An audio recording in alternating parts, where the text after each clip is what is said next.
শরীফ ওসমান হাদি তাকে গুলি করা হয়েছে এবং সে গুরুতর আহত অবস্থায় প্রথমে মেডিকেল কলেজ হাসপাতাল, আজকে এভারকেয়ার, গতকালকে তাকে এভারকেয়ারে নিয়ে যাওয়া হয়েছে।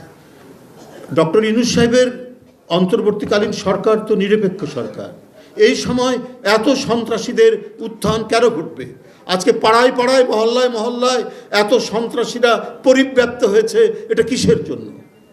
এটা আজকে সাধারণ মানুষকে ভাবিয়ে তুলছে। নানা কথা মানুষ নানাভাবে বলছে। কোথার থেকে তারা এই সন্ত্রাসীরা এত রাজত্ব করছে?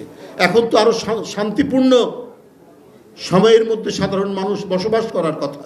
এটা তো শেখ হাসিনার আমল নেই, টাকা লুটের আমল নেই, সন্ত্রাসীদের রাজত্ব করার আমল নেই, বিশ্বজিৎকে দৌড়িয়ে দাব দিয়ে গুলি করে হরতালকে ভঙ্গ করার সেই দৃষ্টান্ত থাকার কথা নয়। এটার জন্যই তো নিরবচ্ছিন্ন আন্দোলন প্রায় 15.5 বছর 16 বছর ধরে আমরা করেছি। একটি শান্তিময় সমাজ নির্বিঘ্নে নিজের সন্তান স্কুলে যাবে, স্কুল থেকে নিরাপদে নিজ গৃহে প্রত্যাবর্তন করবে, এই নিয়েই তো, এটাই তো ছিল মানুষের স্বপ্ন।